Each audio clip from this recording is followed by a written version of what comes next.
Օգոստոսից վկան հարցաքննվում էր։ Այսինքն կարևորը որ դեկտեմբերի 20 քանիսն է այսօր 6-ը չէ, դեկտեմբերի 26-ին արդեն 3 ամիս, նույնիսկ 4 ամիս կարծեք թե տևող հարցաքննությունը ավարտվեց, շատ կարևոր հարցաքննություն էր։ Շատ եմ ցավում, որ դատարանը կիրառում է այն կարգը, որ քաղաքացիների համար հասանելի չէ այս հարցաքննությունը, հատկապես ուղիղ եթերով, միայն ձայնագրության ձևով։ Ամեն դեպքում մենք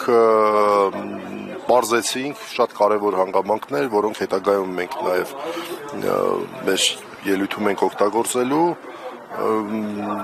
Ամեն դեպքում իմ պատկերացմամբ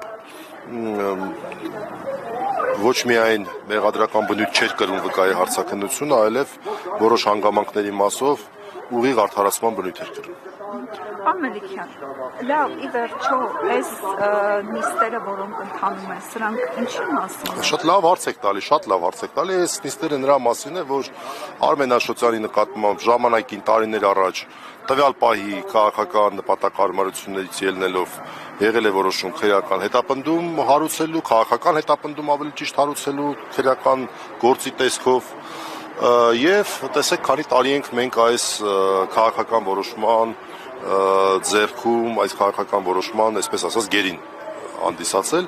եւ անգամ եթե մի տարի հետո, 2 տարի հետո մենք ունենանք, ինչը մենք շատ հստակ ակնկալում ենք, արդարացման դատականակ,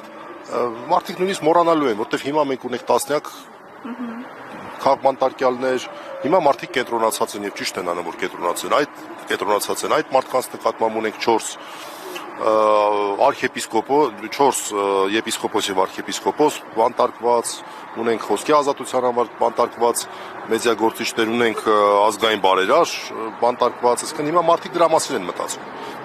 Եվ այս քրեական հետապնդումների, քաղաքական բնույթ կրող քրեական հետապնդումների առանձնահատկությունն է, որ մարդիկ սկսում են մոռանալ։ Իսկ բուն գործը նրա մասին էր, որ տեղի էր ունեցել գործարք,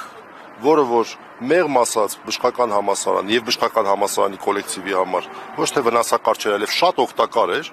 մինչեւ հիմա դրա այդ գործարքի արդյունքներից մարդիկ օգտվում են, այսինքն աշխատանք էր ձեռք բերել, մինչեւ հիմա հանգստանում են, դա սեփականություն է, դա որևէ մեկը չի կարող բժշկականի եւ նրա աշխատողների ձեռքից առնելի տարբերությունն այլ բաների, որոնք որ ուղղակի հատկացվում էին,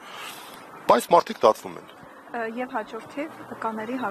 հարցաքննությունը շարունակվում է, այո, հունվարին է մեր հաջորդ նիստը, դեռ մենք դատակոչի ցուցակում ունենք, եթե չեմ սխալվում, 3 վկա,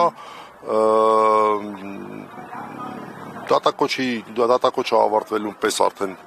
անցում է կատարվելու գրավոր ապացույցներին, գրավոր ապացույցները բավական ծավալուն են, պետք է հասկանանք, որքան է տևելու դրա հետազոտությունը, բայց այս ամեն ինչը դեռ մեղադրանքի կողմի ապացույցներն են, սա ֆիքս է։ Հələ պաշտպանության կողմը անգամ շատ դեպքերում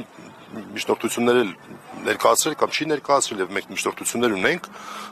նաեւ մեր ապացույցները հետազոտելու հետ կապված մենք բազմաթիվ լիքը բան ունենք ասել։